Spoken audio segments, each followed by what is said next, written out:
All right, everyone. It's Friday. You know what that means. The Take Three show's back with IU Sports Media and then me as usual. Today, I'm welcomed by Haley Jordan here, who's helping out. We're talking some IU football. So I knew I had to bring her on.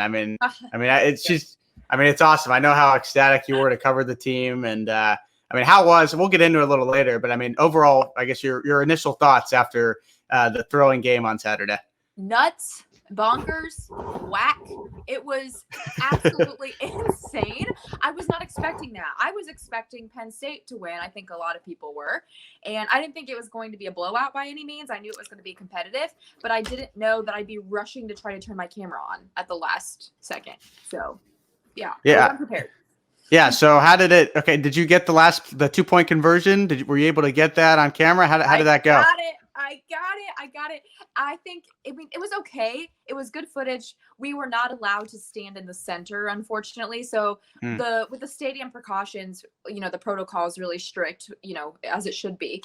And I was on a really weird side and angle. So I did get the play. I actually stole the play from Big Ten Network, their video footage, because it was a lot better. And it just showed him reaching for the pylon a little bit better. But I did get it. So it's usable, but the angle was weird.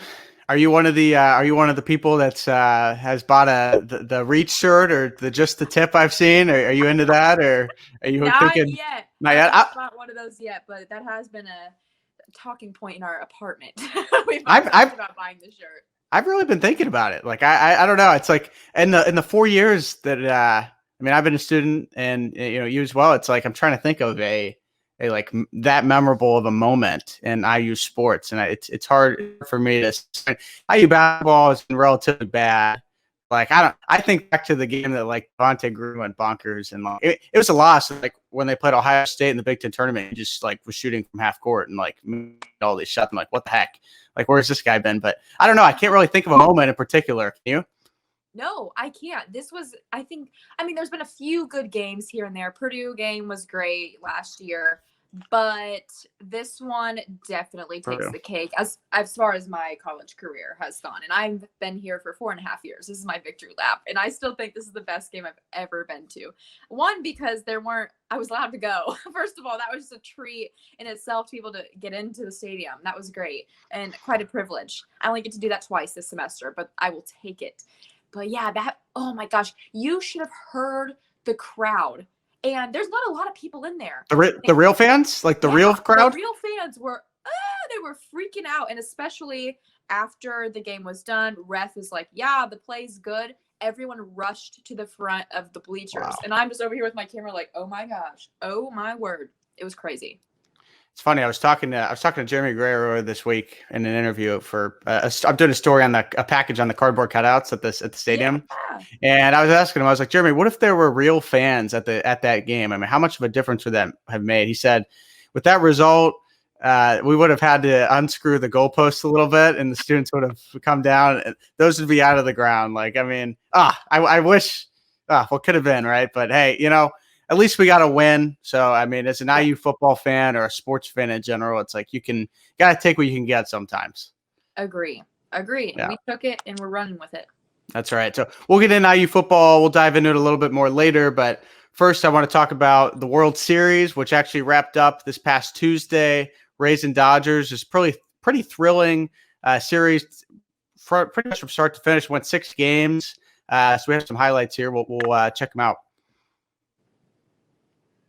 Yeah, so you see Julio Urias, the young guy. I don't think he's even 25 yet. He definitely could be younger, but he came out there for kind of the long save finish. And you see a guy like Mookie Betts right there. Boston fans, what are you doing? All right. They've heard it so much, but I don't understand. Good God. Yeah. So wow.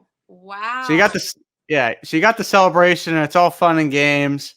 And I don't know if we have video of it or not. I can't remember. But you see Blake Snell there, and Kevin Cash, the Rays manager, actually pulled him early based on an analytics move. Baseball, of course, big on analytics. You see Magic Johnson celebrating as well, part ownership with the Dodgers, and yeah, it was kind of an interesting move by Cash, the Rays manager, to pull Snell when he had the top of the lineup coming up for the Dodgers, and he was I think Dodgers 1, 2, 3 were 0 for 6 with like at least like a ton of maybe 6 strikeouts. I think they all struck out or 5 or something ridiculous. But he was dominating them. And when he decided to pull them, Nick Anderson comes in out of the bullpen for the Rays, and he just gives up the lead right there. So, I mean, what'd you think? I mean, the Dodgers were the best team. A lot of people had picked them to win it all before the season, and as interesting as it was with, as many postseason teams that baseball got this year, the extra amount, it was still the teams with the best records at the end, or Dodgers and Rays, and the Dodgers ultimately winning it all. So what'd you think? Yeah, that easily could have been a Rays win right there had they kept Snell in. I mean, if you look just based off of statistics, he allowed only 2 hits. Okay. Only 2 in 5.5 innings. Okay. Struck out 9 in 5.5 innings. I'm confused why Cash decided to pull him when he was on fire. He was not gassed. He was not tired. And by his reaction and them having to bleep him out when he looked at the camera, you can tell he was not anywhere near ready to come out. And they put in their relief pitcher, and I'm like, what? I know it's based on analytics, and I know that a lot of smart people are behind the scenes working, pulling strings, making sure they're doing everything they can for the result that they're looking for. But sometimes the analytics fall through. I think analytics are beneficial during a regular season game, but when it is as high stakes as it is for the World Series, the Rays scored first. They were looking great. And then you pull Snell, who's on fire, like could not have had a better game unless he, didn't give up 2 runs. And then you expect to win? I don't know. I think it was just they were trying to change it up and don't fix what's not broken. I agree. Yeah, Blake Snell. I mean, typically a lot of managers say that, the third time a pitcher faces the same lineup, usually that the lineup's able to get to him or start hitting him.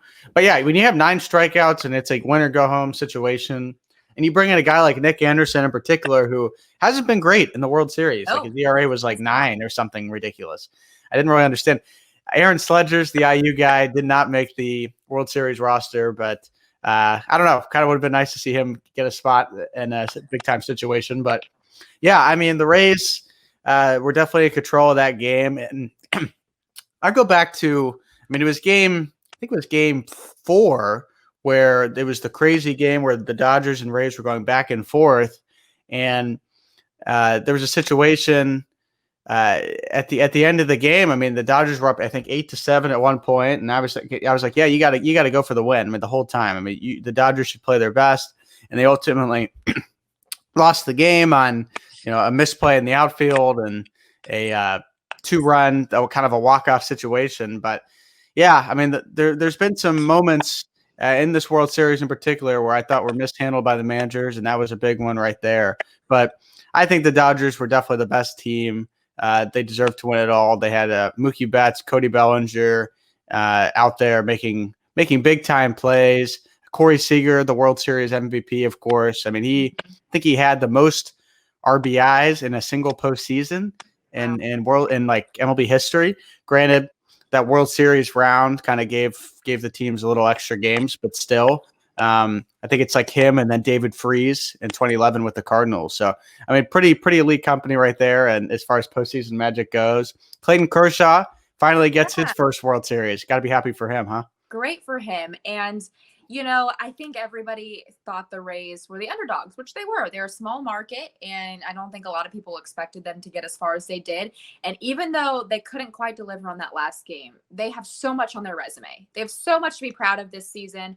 I still do think, like you said, the Dodgers completely deserved it. I thought the Rays snuck by. Yeah, especially that game 3, that last play. The catcher misses, their outfielder misses. Rays win.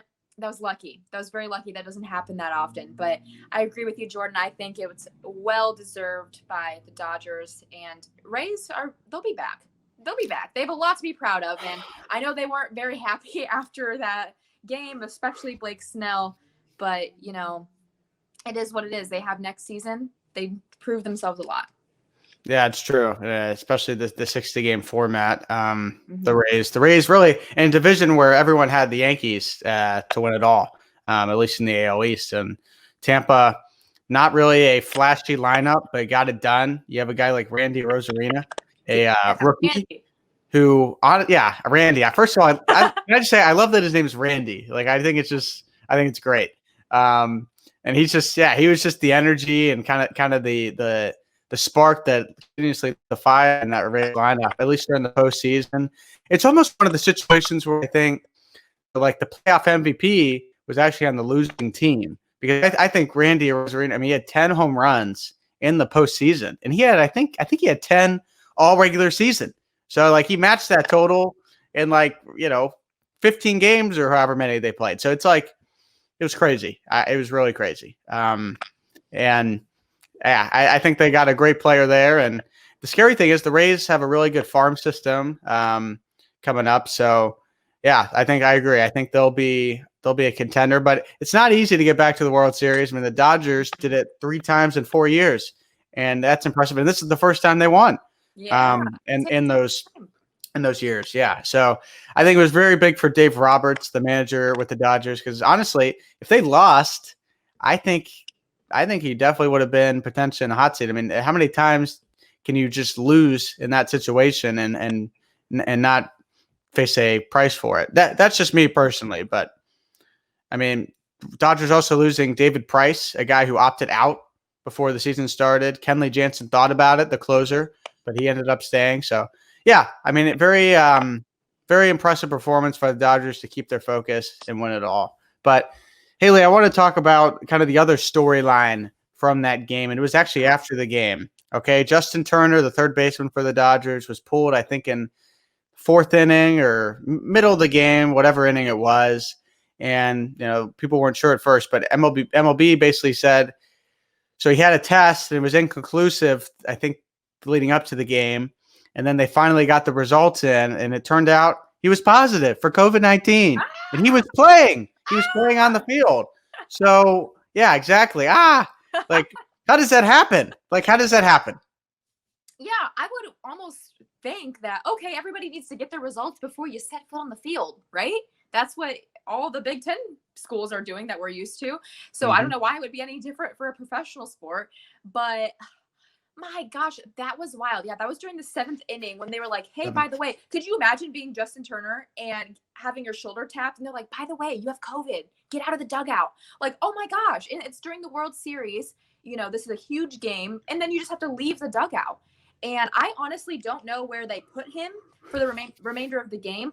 But no one knows. He got out of his cage because he ran onto the field. And, whoa, there he was celebrating with the Dodgers, as he should. But if you have COVID, either mask up or stand off to the side. There's kids out there in the field, You don't want to infect all your players, especially after they just won the World Series. Like, oh, you won the World Series. Here's COVID, right? Yeah, I don't know how. I can't believe he was back on the field. Like when I heard that happen, I was like, what? Like how does he there's no one like watching? Clearly, they were just like it was kind of like it's like when you put yourself in timeout or you have to go to the side. It's like, all right, it's whatever. But then no one's really watching or monitoring, and this is bad. I think this was a perfect representation of the baseball season this year. Think about it. Leading up, they couldn't. It was all about how many games, how much money will the players get, how much do the owners want to give in, how much do the players want to give in. It was back and forth. And I was thinking, oh my God, are we going to even have a season? Is it even going to happen? End of July, finally, they decided on a date. I think it was July 23rd was opening day. And they finally play. And yeah, no, it was interesting. Early on, we saw the Marlins with all their COVID-19 outbreak. The Cardinals who didn't play game for like 2-3 weeks. And I was like, oh my God, and they somehow, came, or did they make they made the postseason, I believe, right? I there's so many wild card teams. I think they did, but it was close. Or I have to go back, but either way, they competed to the very end. All the way through the regular season, playing like double headers so many times. And then you had the 7-inning doubleheader rule midseason come up, and the runner on second base rule. It was a mess. It was a mess. But it finally came through. And, for a while there weren't issues until, of course, the game winner for the Dodgers to win in the World Series, and then you have a guy test positive for COVID, come out on the field. People think the commissioner was drunk or something, handing over the trophy. I read. I'm like, what is going on? Like, I don't know. It's baseball whack. I mean, you used the word whack earlier. Maybe I think they were just exhausted after this crazy season. And even as you said earlier on, when the Marlins, for example, they had to miss so many games. Well, think of how exhausted they are playing double headers, every week. Can you imagine just, especially being in that bubble, playing double headers just to catch up, to get that many games to fill your schedule? It's exhausting. And I'm sure even though the baseball season's over, I bet you anything, a lot of their personnel are like, okay, we have time to get out of this bubble, time to kind of go back to normal life, train for next season, and hopefully everything will be, my gosh, normal protocol. But as far as COVID attacking MLB, yeah, it got him. And you have to wonder, where did Justin Turner get this? Where did he get it? If none of his other teammates had it, you almost have to wonder, like, was it an exchange at the hotel with the front desk lady? Somebody, like, something as simple as that. Or are there being rules broken in the bubble? Who knows? Did his wife or girlfriend have it? Who knows? Like, you can never put people in a bubble 100%. You know what I mean? Yeah. The thing that was getting me, I mean, yeah, he came back out for the picture, and I don't know. I mean, I don't think you just can't. I mean, you can't do that. You cannot. Yeah, he was wearing a mask, but it was off sometimes. It was on. He was kissing his wife. I mean, okay, like, if they want to kiss, just know what you're signing up for, I guess. Dave Roberts, who, he's not young. He was right next to Justin Turner. I mean, who knows? I mean, you just hope that nothing will come from this. But who should be held accountable here? I mean, the Dodgers. I mean, I think there's going to be some sort of fine or something coming. I mean, does it come to Turner? Does it come within the Dodgers organization? Maybe someone should have been watching him? I mean, who knows? I don't know. What should happen? Issued an apology, but I think this was all Turner. The security guards actually tried to hold him back. And again, I don't know where he was being held, but they tried to hold him back, and he busted through. And I get it. It's been a weird season. And like you said, they finally win their World Series. I understand. He wants that moment to celebrate. And I'm even getting goosebumps just thinking about winning the World Series, even though I have nothing to do with baseball. As far as playing baseball. So I get the emotion, but I also think he just, all of his morals went out the window at that particular moment, because he wasn't thinking about anything else. He was just thinking about, oh my gosh, my team won the World Series. Understandable. But you have to realize those team members have families who are older, who aren't in great condition like you are as an athlete. Yeah. And I think it was just a slip up. And do I think he should be held accountable? Yeah. Punishment? I don't know. But the Dodgers probably fine. A fine. Yeah, I think a fine. I think a fine's gonna come. I think that's probably the best. I mean, there's no games. What are you gonna suspend them? You're gonna go into next season for this? I mean, I don't know. I mean, think about the issues of baseball. I mean, you have steroid suspensions. You have people getting fired and losing their jobs for banging trash cans. You have people that could be fined for coming out of the dugout wearing a mat, after testing positive for virus. It's like, everything's just so bizarre right now. I mean, really it is lately. So I don't know. Well, congrats to the Dodgers. I'm sure they'll be back along with the Rays. And but yeah, all right. So we'll move on. Our next topic here is one that you're hold very fond to your heart. It's my U football big game Saturday. I mean, look, was it? Something. I think something happened. I'm not sure what, but I don't know. There's been a big deal about it here. No, I mean, IU winning 36-35. Big overtime thriller. We have some of the highlights. We'll talk over them here, but yeah, I mean, so we'll pick it up here. Overtime.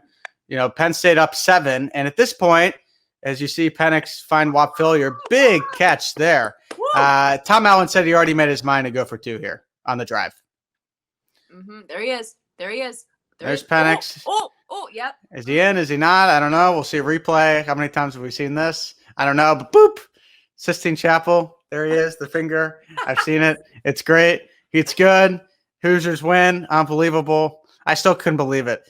The pessimistic fan in me said, the whole time, nah, this isn't real. This isn't going to happen. And then when he did this, or this, whatever he did, I was like this. I was like also like this. I was like, oh my God, this is crazy. Um, Look at him. yeah, He's like, what? yeah. So a huge win. I think there's really a lot to digest in that particular game. But I mean, for Tom Allen, you're going into the game, I think, with an 18-20 record into his now 4th season, hasn't beat a ranked team in his tenure, and let alone a top 10 team. First time that's happened since 1987. So what does this show about Tom Allen and Indiana football program?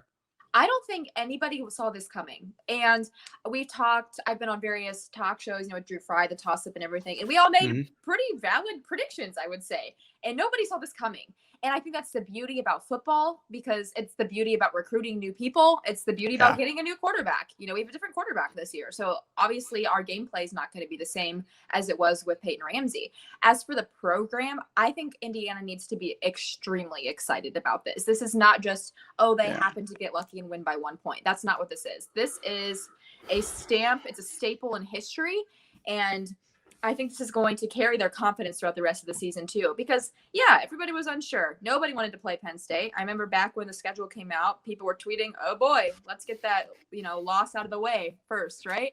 Yeah. And I mean, some people were saying it.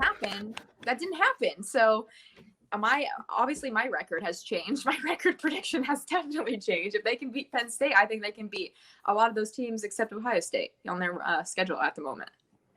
Yeah. Indiana in particular has played Penn State close the last couple of seasons. Last year, they only lost by a touchdown on the road at Happy Valley. This time around, Indiana was really in control, at least on the score, on the scoreboard most of the game. Really until the end, where the late blown coverage, really the only blown coverage by Indiana, giving Penn State the lead, and then from there, the 4th down that really just got out of hand. Penix, I think, was sacked a couple times. And at that point, I'm like, all right, this is over, right? But then somehow the crazy happens. Devin Ford, the running back for Penn State, who's playing because Journey Brown is out with undisclosed medical reasons, and he goes in the end zone somehow. You could see, if you look back on the highlights of that, you could see him run in, and then he almost jolts back, but he was already in. And he's standing facing the bench, and I'm thinking, this guy knows. This guy knows he's going to get his butt chewed as soon as he gets to the bench, because, obviously he's supposed to run out the clock. Indiana should not be getting the ball back that soon, right? And he messed up. That was a big blunder, and I think that's definitely contributed to their loss, in addition to their kicker not being able to make anything. That's right. That's what they can blame. They had 2 kickers, Jake Pinniger and one other guy. They went a combined 0 for 3 from field goals, including missing a chip shot that doinked. Yeah. Which really would have been big. Penn State dominated the total offense. I think they had almost 500 yards of total offense compared to Indiana's 200 something. So it was really not close in that category, and it really shouldn't have been on the score. But you look at what haunted Penn State.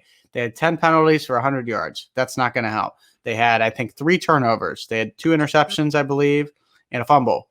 So you can't have that. I mean, there's just certain things that really Penn State. And then the coaching at the end. I think James Franklin, I don't know if it was Devin Ford and he was instructed and he just went at the end zone because you're taught to score. I mean, no one's taught to just get a first down and then go down. I mean, you saw it happen the day after. Todd Gurley and the Falcons, same exact thing happened. He scored. Lions go down, drive, win the game. Same thing. But really that offense didn't come alive until it was almost like that score gave them a chance. And when they had that chance, that small chance, however much it was, down 8, it was enough. It was enough. And Penix goes down, and you have guys like Javon Swinton in the game and Jacoby Hewlett, I think his name is, or something.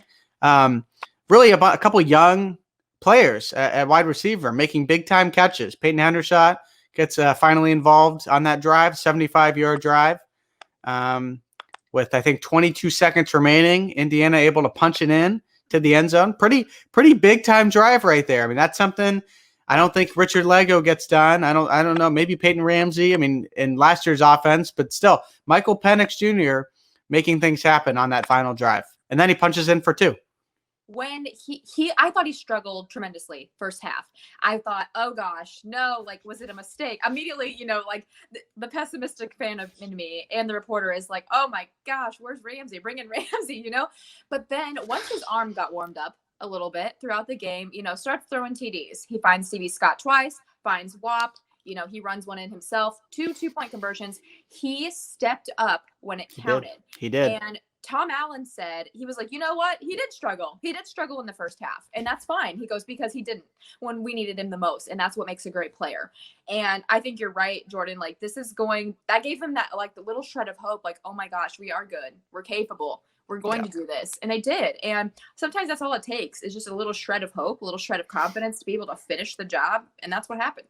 Yeah. And especially, I wasn't sure. I mean, the offense wasn't clicking. I mean, we have to remember, this is a guy that hadn't played in a live game against another opponent in almost a year, 357 days. I mean, he played against Northwestern of last season. I think it was like October 27th or something, or no, it was like November 2nd. I think it was in November, but regardless, it was a long time. I mean, of course, you have to kind of expect he might be a little rusty. I mean, the only guys he's been playing are, his teammates. I mean, he's been playing his defense. That's the only way to really prepare.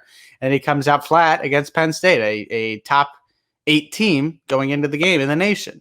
So yeah, I mean, it was expected. Maybe not as that bad. I mean, because it was tough. It was tough to watch for a little bit. I mean, he wasn't clicking with his receivers, but he also wasn't getting help. I mean, some of the balls, and there was a ball, the drive before the game time drive in the fourth, I think, to Peyton Hendershot.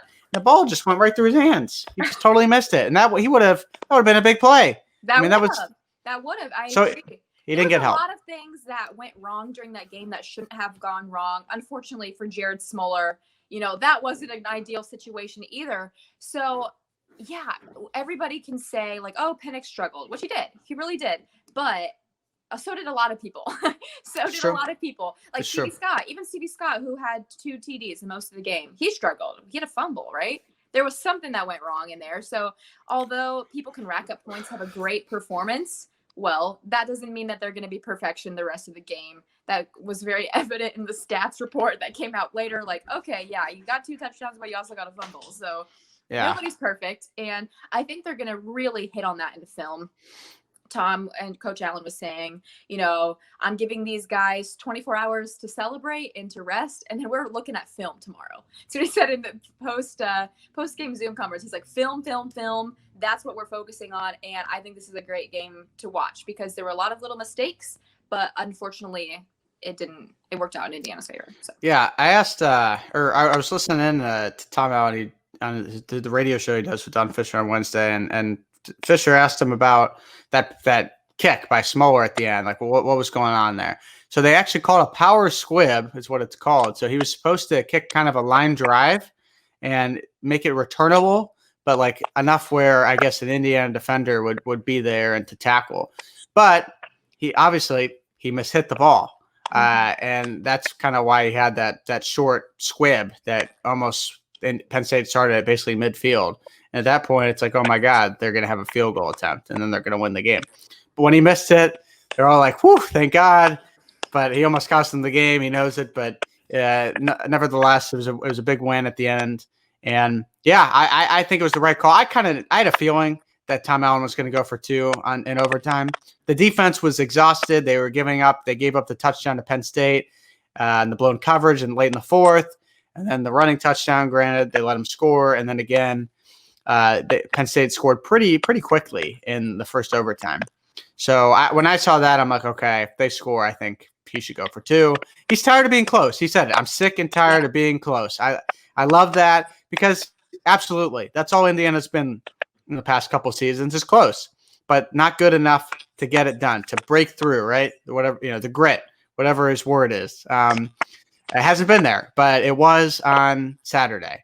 And now they turn to Rutgers, but yeah, I mean, this is a big win for Tom Allen, definitely, I would say. So, looking at that and looking ahead after starting off with a big win, right, in a 9-game schedule, still a long way to go. But what does this mean for Indiana moving forward? They got Rutgers this week, and then it gets a little tougher after that.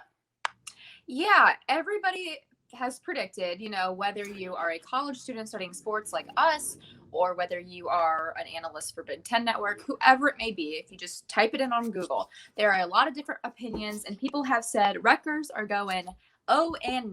That's what they've said, and that's already wrong. Similar to Indiana's predicted record. And so, honestly, at this point, I don't know what to predict because we just saw Rutgers beat Michigan State, and a lot of people don't think that should have happened. I don't think that should have happened, but it's a new team. They have their quarterback, who's a transfer from Nebraska, at Rutgers, and I don't know how it's going to be when they play Indiana. Indiana will be on the road, and you got to really take this into consideration. Rutgers beat Michigan State on the road. First game. Crazy. What world do we live in right now where Rutgers is beating other teams? They snapped their 21 losing streak. And I guess if it's the season to do it, it's this one, right? It's the crazy season. Nobody knows what's happening. And it's kind of a freebie season, right? So this doesn't count, eligibility wise, but it counts. You know what I mean? It does count. Yeah. Rutgers forcing 7 turnovers against Michigan State last Saturday. I mean, that's crazy. I mean, I know Michigan State's pretty bad. They're not going to be great this year. New coach, Mel Tucker, I believe his name, coming over from Colorado. But I don't know, seven turnovers. And Indiana actually will see Michigan State later this season as well. But yeah, it'll be. Tom Allen said that this Rutgers team, he said, erase your mind from whatever team you thought you played last year. This is a different team. They have 8 transfers coming in, including the guy you named, Noah Vedral, the quarterback who started at UCF. His college career with Scott Frost. Then, once Frost took the job at Nebraska, he followed him. Then he lost the starting quarterback job to Adrian Martinez, so he settled with Rutgers. And Greg Schiano, in his first season back at Rutgers, he was really loved, and a lot of the fan base and alumni really loved Greg Schiano there. His first go around when Rutgers was a part of the Big East. Then he leaves for Tampa Bay in the NFL, and now he's back. He's back, and I think he's a great hire for them. I mean, I think he fits the Rutgers culture really well. I think he's from the Jersey area as well, so it makes sense. And yeah, I think this will be an interesting game, but Indiana should come out strong. And the thing is, they didn't play a great game against Penn State. They did not, and they won and they beat them. I mean, that to me that says a lot. To beat a team like Penn State when you didn't play your best for at least on offense. The defense was solid. They were solid. They gave up the opening touchdown to Penn State in the first quarter, but after that they settled down. They really did, and it'll be interesting to see how they come out against Rutgers. But hopefully, I expect them to come out sharper, and I think that they will. At least they got to get off. The offense has to come alive a little bit earlier on. You can't fall behind against a team like Rutgers and give them confidence, because any confidence that Rutgers can get is in their advantage. I mean, they got nothing to lose. I mean, Indiana's the favorite here. So I mean, playing as the underdog. I mean, it worked for Indiana last week. Could work for Rutgers. So should be an interesting contest. But yeah, big could be the start of a special season for Indiana moving forward. But yeah, I mean, any last thoughts on that? Yes, I still think Indiana's going to win. I don't know by how much. I don't think it's going to be a blowout, like some score to 0. I don't think that's going to happen. But I'm very curious to see Vedral play in the starting quarterback position. Yeah. Because, Rutgers head coach, he didn't even know who his quarterback was going to be all throughout summer training. He wasn't sure. And I really think that was a genuine, I don't know. I don't really think that was him hiding from media, because he had a few different options. And finally, he goes with Nebraska transfer. And obviously, it's really paid off for him so far. I mean, Vedral, he scored 1 of the 4 rushing touchdowns against Michigan State and has really great chemistry with his offense. And if he keeps that up and they can score early against Indiana, Indiana's in trouble. And I hope that's not a trend. Like you said, Indiana needs to be on fire on offense immediately. They cannot wait till the second half again to start making touchdown passes that are great, right? But as you said, yeah, Penn State's a great team. And if they played that bad against Penn State and still pulled out the win, I don't think they should have any problems with Rutgers coming up this weekend. Yeah, so big game for Indiana, bigger game for Rutgers, I'd say, but big could be a trap game. So Indiana, hopefully you see them coming out strong against Rutgers on the road. That's a 3:30 kickoff on FS1 this Saturday. So we'll be watching it. Are you or Jevin going up? I don't know if you guys are going up at all for the game. No, or is we're it too not far? going up, but we will be watching and live tweeting. Cool. Yeah. Yep. That'll be fun. I'll be watching as well. So, all right. So looking ahead now from the college ranks to the NFL, I know you're a big fan of a lot of quarterbacks. One in particular, I know you're a big Pat Mahomes gal. Yes. We're talking beforehand. I see all your posts occasionally on Mahomes. So, but there's a lot of great quarterbacks in the NFL. I mean, you look at in the past couple of seasons. I mean, you have a guy like Kyler Murray in his second year, number 1 overall pick with the Cardinals out of Oklahoma. You have a guy like Joe Burrow who won the Heisman in addition to Murray this past season with LSU. And you have a guy like Justin Herbert who looks really good, folks, out of Oregon. And I don't think anyone really thought he looked this good with the Chargers. But, you look at I guess we'll focus on quarterbacks in their second season or fewer. But we could touch on guys like Lamar and Patrick and those kind of guys as well. But of the guys in their second season or fewer, I mean, who would you say is the best quarterback from this list? Kyler, Herbert, Burrow, or I don't know. I didn't put Daniel Jones, but maybe you like Daniel Jones. I don't know. I put Justin Herbert when I was reading these questions over earlier, just because he was kind of an underdog going into it. I mean, everyone knew he was good, right? He was from Oregon, great. I thought he did great at the combine, but he was never one of my top contenders going into this NFL season. I did not expect him to do so well. I didn't even expect him to get the starting position for a while. But Chargers are 2-4, not a great record, but as far as compared to everybody else's record, all these other young quarterbacks, I mean, that's fine. I mean, you look at somebody like Sam Darnold with the Jets, and they haven't won a single game. And Sam Darnold's pretty young, too. He's 23. So a lot of these quarterbacks, it takes a lot of time to kind of figure out the NFL mojo. Is not the same as college. Not the same as college, and Tim Tebow can tell you that. But all these other young quarterbacks are figuring it out. Joe Burrow, obviously he got the short end of the stick. First round draft pick, and he has to go with the Bengals, Jackson Kinney's team. But he's dealing with it. They've won a game and he's figuring it out. And I wish nothing but the best for these young QBs. They're stellar to watch. Herbert, though, has been the most entertaining so far, in my opinion. Yeah. Herbert's been very good. A lot of people are comparing him to potentially what Trevor Lawrence could be in the draft next season, should he elect to forego his senior season and head to the NFL draft. But yeah, Herbert is, I don't know, he kind of surprised me a little bit as a runner. I mean, he's mobile. He throws a nice ball. I mean, the Chargers, I think it's a really good fit for him. And, the guy who he beat out, Tyrod Taylor, I mean, man, the bad luck this guy has had over the years. I mean, he loses his job because some trainer punctures his lung, so he misses. So Herbert starts. He doesn't know he's going to start until the kickoff starts, and then his head coach Anthony Lynn's like, "All right, you're in." I mean, that's pretty wild. And I mean, and then you lose Tyrod Taylor when he was at the Browns. Baker Mayfield beating him out. So I mean, he's lost a job to a lot of these rookies, and who knows? Tua Tagovailoa could be very good. He'll debut on Sunday against the LA Rams, so potentially he could be an exciting player to watch. I like Joe Burrow from this list. I really do. I think he is special. Kyler Murray is very good, though. Kyler Murray is very good. He could be future MVP potentially. But Joe Burrow, I want to reiterate how impressive he's been with the Bengals. Keep in mind, the Bengals looked dead last year. They were not good. Yeah. They were not good.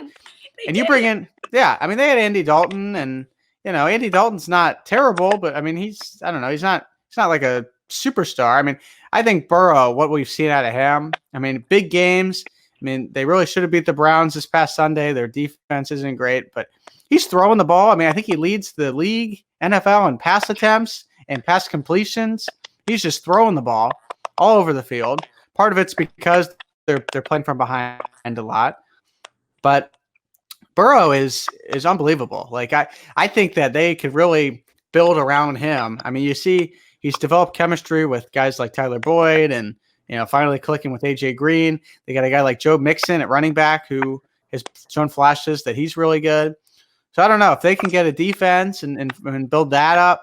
Maybe this Bengals team could contend in the AFC North for some time. But that division, you think about it. You have Baker Mayfield in his third season in the NFL. and the Browns are 5-2. You have Lamar Jackson, who's coming off an MVP season at 5-1, and you have a team with the Steelers who weren't great last year, but they lost Big Ben for most of the year. Now he's back. Their defense is great. They get a guy like Chase Claypool, who's emerging as potentially a really elite wide receiver this season, and they're 6-0, and they're very good. So the AFC North is great. Like, they are great. I mean, I'd say the two best divisions in football right now are the AFC North, and I'd say the NFC West, when you got every team over 500 in San Francisco, Seattle, Arizona, and the Rams. I mean, it's loaded. Loaded. And even though the Bengals are at the bottom of the AFC North at the moment, give them time. Give them time. I see the power behind Joe Burrow as well. And just think about this. His background, he is used to adversity. You know, when he started at Ohio State, he's not used to being the superstar there. He got lucky when he went to LSU and had that breakout season, just completely balled out. And that's when he said, you know, like, it wasn't always like this. It's not like he was the star for 4 years, like some of these quarterbacks, like say Justin Fields from Ohio State. It wasn't a situation like that. So why I think Joe Burrow is translating so well to the NFL is because he hasn't been the guy for years and years like some of these other people have, right? He has had to face difficulties and he's had to overcome challenges. And I think that's what makes him such a versatile QB. And then compared to these other guys, like, you know, Justin Herbert's always been good, right? He's always been great for Oregon. So he hasn't really experienced that yet, but he's still doing great. He's still doing great for the Chargers. And I'm just curious to see how they end up finishing the season and how they're going to utilize his arm strength, you know, within the next few games. But also I have to throw in Patrick Mahomes. I've got to throw him in. You know, he's a fresh 25. He's not even that much older than we are, right? Fresh 25. A fresh 25. Yes.